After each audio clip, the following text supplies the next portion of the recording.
Valentine's Day is a perfect opportunity to not only be kind to others, but to also be kind to ourselves. We make mistakes. We chew on them. We ruminate on them. We allow them to dominate thoughts that otherwise would have been just fine. It's kindness to ourselves. And how do you get to that? Well, practicing kindness outwards really helps get kindness inwards. Valentine's Day typically centers around red roses, chocolates, greeting cards, and romance. However, a Kansas State University child development specialist believes it can also be a time for kindness. On today's Sound Living, being kind to others and to ourselves. Sound Living is a weekly public affairs program produced by Research and Extension at Kansas State University. I'm Jeff Wichman. K-State Research and Extension Child Development Specialist Bradford Wiles says that Valentine's Day celebrates love, but a key component of that is kindness. Bradford, Valentine's Day is one of those days that everybody looks forward to, but in a way it can also be for young children, I understand, a little bit of an area where sometimes there is a little bit of fear. There's that fear of rejection. But there are some things that we can do at home, though, that show them how much they're loved there, and that carries over. Yeah, absolutely. So, as children in the school system start to get older and older, the romantic component of Valentine's Day starts to emerge. And that's where some of that anxiety and the social dynamics that we all experience growing up occur. At home, it's really a chance for parents and primary caregivers, grandparents, uncles, aunts, to use that time as a chance to express love, comfort, and support on days leading up to and on the day, their love and affection for their child in ways that are very healthy, that clearly don't have the romantic component, but it definitely is a great place to leverage the chance to really talk about how much you love your child and supporting them and making them feel loved and included. One of the words I saw that kind of took me back a few years was gratitude. It's not a word that you hear often, but really that's kind of what we're talking about, is just being grateful for their presence in a way. Yes, the gratitude at what they bring to you. So we typically have this viewpoint, and I am as guilty of this as anyone, that we do things for children, and our children rarely, if ever, do anything for us. But the reality is, if you ask parents, they will describe parenting and having children as the most joy you'll ever have. The higher purpose, all of these things that we as parents describe as the huge benefit, yet we don't identify in real time what those things are. Valentine's Day gives you a chance to provide that gratitude, that recognition for the love that both you feel to them, but most importantly, the love that you receive from your children. And so it's a really good opportunity to help your children understand that they're a partner in this relationship too, that they bring you joy, they bring you that feeling of love and satisfaction, and to let them know that it's not just a one-directional, top-down type of dynamic, that they love you, and to honor that and to pay respect to what they bring to the table can go a long way. It's empowering for them. It helps them understand their own agency, meaning that it helps them understand that they're not just being acted on by the world, but they can act on the world as well. And I know you probably have some of these stuck in a drawer as well, but I know that my wife and I have a bunch of cards that our kids made for us specifically for Valentine's, and those are things that parents hang on to. I don't know why, but we do. Well, I can tell you why, because they tug at your heartstrings. They're expressions of love that often our children aren't exactly prone to, particularly, very young children. They just don't quite have the full concept, right? Like they are still developing an understanding of what love means. Like we say I love you to our kids all the time. Of course we do. And they say it back to us. But we as adults, have a much more concrete understanding of the totality of what love means. For young children, it's really, for adults, the cards are good markers of their formal expressions of love that we can hang on to, that we can also see over time. And so I think we hang on to them because it's a rare glimpse into their understanding of what love is, and it's an exceedingly rare chance for them to give a gift because and only because they love you.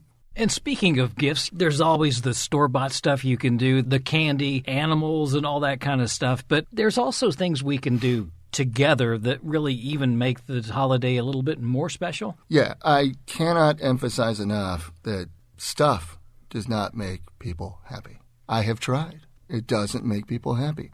For years, I have said the optimal number of guitars is 1 plus the number of guitars you have right now. I can tell you can only play one at a time. And the same goes for stuff for kids, right? There can be an excessive amount of things, toys, candies, trinkets. Those don't really bring anything other than that initial curiosity. If you've been around kids, you'll know immediately that within 3 days, almost everything that your child has received is going to be uninteresting very shortly after. You know, it's natural. It's the same for any of us, right? It's just that taking the time to be with your child, to spend that time together, doing something special as part of Valentine's Day rather than giving something special is a totally different dynamic, and one that your child has a much better chance of remembering.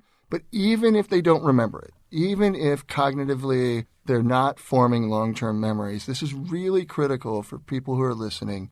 It still shapes the way their brain works. It still builds these neurological pathways. So while there might not be an opportunity to recall the exact memory, the dynamics of that memory still influence our neurobiology. And so I can't emphasize enough that the trinket isn't having that same effect as the love and kindness and compassion and activity that you give to children. That is a gift. That is a true gift. The toys, the trinkets, the cards, those can go along with, but you'll never get the same sort of benefit from any of those things that you get from quality, kind, loving, supportive, responsive relationships with your children.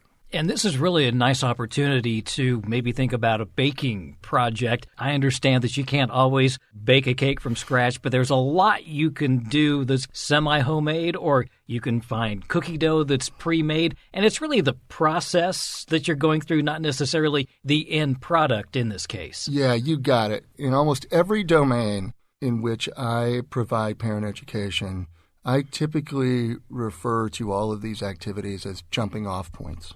So my early work was in emergent literacy, shared reading of picture books. Then I moved on to using dance as a family engagement technique, done some work on helping parents understand the brain in young children and using that as a means to help them understand what cool activities can be done.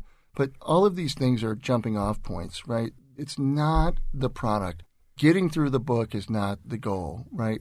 Engaging about the book is the goal.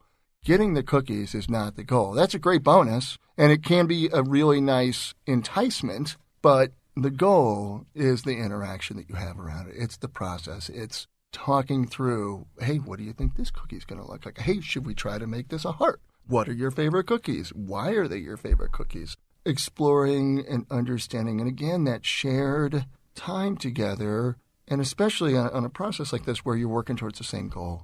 That's the thing. That's the joy of parenting. Yes, you might remember eating the cookies, but you'll remember eating the cookies only because the process leading up to actually getting to eat them was the fun part. This is also an opportunity for parents who have multiple children to really bring everybody together, because I think sometimes we want to go one-on-one with our children, but it's also important that children understand this loving concept amongst themselves. Yes. And you kind of caught me there, because I often will talk in terms of a single parent and a single child.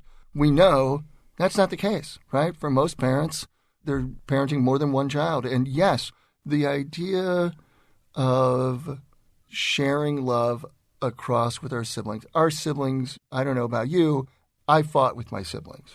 I figure for most people, that's not unheard of. At least once or twice. Right. Just, just a couple of times, right? Of course. Just ask my parents. But the fundamental truth there is you do love your siblings. You do. Your children are better because of their siblings.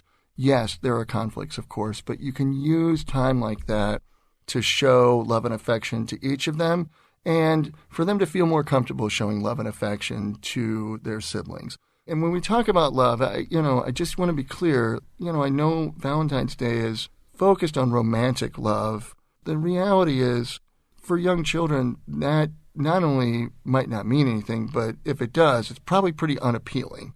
So recognizing that it's more about celebrating love as a whole concept, and to use, your term, in gratitude for the people in your lives who love you and you love them. I think another thing I saw also talked about that this is about being kind. This is a day for being kind to one another as well. Yes. Yeah, kindness. One of the things that I always convey to people when they're engaged in any grief or loss, because we're always at a loss for words of what to say, and I know this is an aside, Jeff, but I always implore people to be kind to themselves.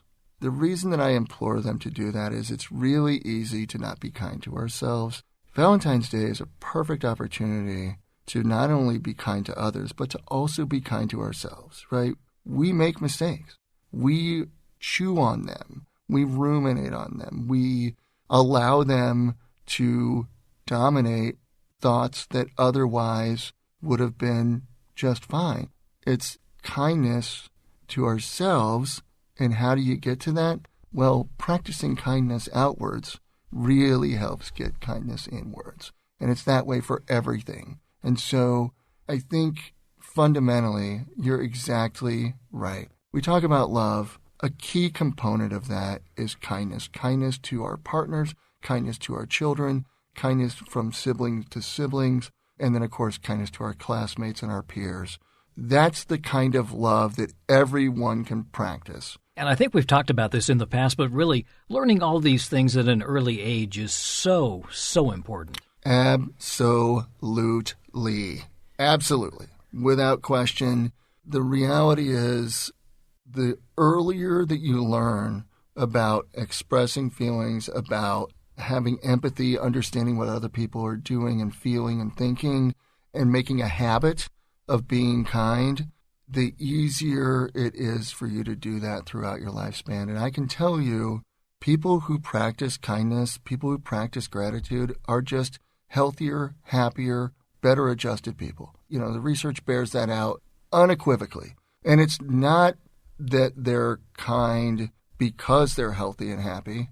They're healthy and happy because they're kind. And so it really does set the stage for all of our life's trajectories, because it's the foundation on which we build things. And we see this in the at-risk literature, right, where we see children who have an orientation towards fear and suspicion. Generally, those things are born out of experience, but the same thing holds true. It sets the stage for a lifetime of need for corrective action. Now, I want to be really clear there. We can overcome some of those things throughout our life. It's just that the mountain that you have to climb is a molehill if you're already practicing kindness from an early age. That's K-State Research and Extension Child Development Specialist Bradford Wiles. More information on child development is available at county and district extension offices and on the extension website, ksre.ksu.edu. Sound Living is a weekly public affairs program produced by Research and Extension at Kansas State University. I'm Jeff Wichman, and this is the K-State Radio Network.